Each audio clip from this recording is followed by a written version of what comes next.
బంగాళాఖాతంలో ఏర్పడినటువంటి అల్పపీడన ప్రభావంతో ఉమ్మడి శ్రీకాకుళం జిల్లా వ్యాప్తంగా విస్తారంగా వర్షాలు కురుస్తున్నాయి. గత 24 గంటలుగా కురుస్తున్నటువంటి వర్షాలకు మొత్తం కూడా చూడొచ్చు పెద్ద లోతట్టు ప్రాంతాలు అయితే జలమయమైనటువంటి పరిస్థితి కనిపిస్తుంది. ముఖ్యంగా శ్రీకాకుళం పట్టణం అయితే మొత్తం కూడా తడిసి ముద్దయిందని చెప్పొచ్చు. ఎక్కడ చూసినా ఏదైతే వర్షపు నీటితోనే రోడ్లన్నీ కూడా నిండిపోయినటువంటి పరిస్థితి మనకు కనిపిస్తుంది.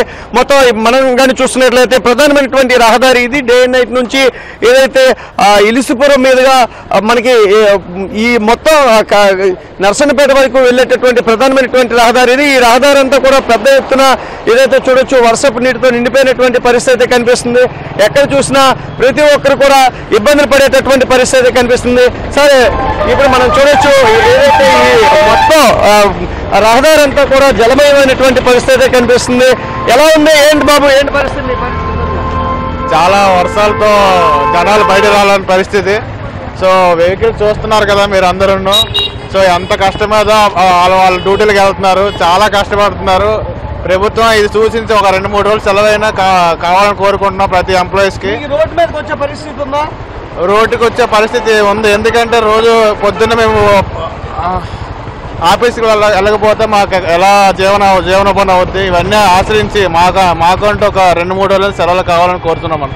ముఖ్యంగా మనం చూడొచ్చు ఏదైతే మొత్తం రహదారులన్నీ కూడా జలమయమైనటువంటి పరిస్థితి, ఇబ్బందులకరమైనటువంటి పరిస్థితి నెలకొంది. ఎవరు కూడా రోడ్డుపైకి రావడానికి ఇబ్బందులు పడుతున్నారు. మనకి ఏదైతే ప్రధానంగా ఈ రహదారి మీదకి వస్తే చాలు మొత్తం కూడా నీరైతే నిలబడిపోతున్నటువంటి పరిస్థితి. వర్షపు నీరుతో ఈ మొత్తం కూడా ఇబ్బందులు పడుతున్నటువంటి పరిస్థితి మనం చూస్తున్నాము. ప్రతిసారి కూడా ఇదే ప్రశ్నంగా మారుతూ ఉంది. ఏ ప్రభుత్వం వచ్చినా ఎవరు వచ్చినా కూడా ఏదైతే శ్రీకాకుళంలో డ్రైనేజీ వ్యవస్థ అస్తవ్యస్తంగా ఉండడంతో ఇబ్బందులు అయితే ప్రతిసారి ఎదుర్కొంటున్నామని చెప్తున్నారు. బాబాయ్ ఒక్క నిమిషం ఆగు బాబాయ్, ఏంటి ఎక్కడి నుంచి వస్తున్నావు, ఏంటి నీ ఇబ్బంది ఏంటి, ఎలా ఉంది, ఏంటి రోడ్స్ ఏంటి అడుగుతున్నావు? ఎలాగంటే నీరు వస్తుంది, ఆగిపోయి బళ్ళు. మేము ఇలా వస్తుంటే బొక్కల పని కాదు, రాముల లక్షలు కాయించి నీరే అందుకే వస్తున్నాం. రోడ్లు బాగు చేయాలంటావా, ఏంటి ట్రైన్ బాగు చేయాలి, ఏంటి ఏదో రోడ్లు గేట్లు బాగు చేస్తారని నేను.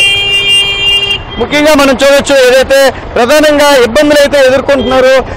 ప్రస్తుతం మనతో పాటు ఆటో డ్రైవర్ ఉన్నారు. చెప్పండి, ఎలా అనిపిస్తున్నాయి రోడ్స్, ఎలా ఉందండి? చాలా దారుణంగా ఉందండి, చాలా దారుణంగా. వాటర్ ఎక్కడికక్కడే నిలిచిపోయి ఆటో వాళ్ళ పరిస్థితి బాగలేదు. మనం చూడొచ్చు ప్రతి ఒక్కరు కూడా వాహనదారులు ఎవరు కూడా రోడ్స్ పైకి రాలేనటువంటి పరిస్థితి నెలకొంది.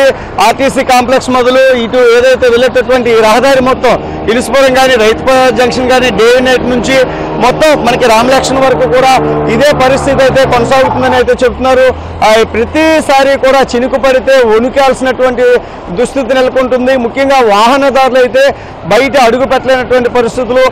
శ్రీకాకుళంలో ఇరుకు రహదారులు ఉండడం, దాంతోపాటు డ్రైనేజీ లేకపోవడంతోనే ఇటు ఆర్టీసీ కాంప్లెక్స్ కానీ అన్ని ఏదైతే లోతట్టు ప్రాంతాలు జలమయడానికి ప్రధాన కారణంగా చెప్తున్నారు. ఎప్పటికైనా పాలకులు అధికారులు మేల్కొని ఈ ఏదైతే సమస్యకి ఒక ఫుల్ స్టాప్ అని పెట్టాలని అయితే కోరుతున్నారు. కెమెరా పర్సన్ సురేష్తో విఎస్ నాయుడు, ఎన్టీవీ, శ్రీకాకుళం.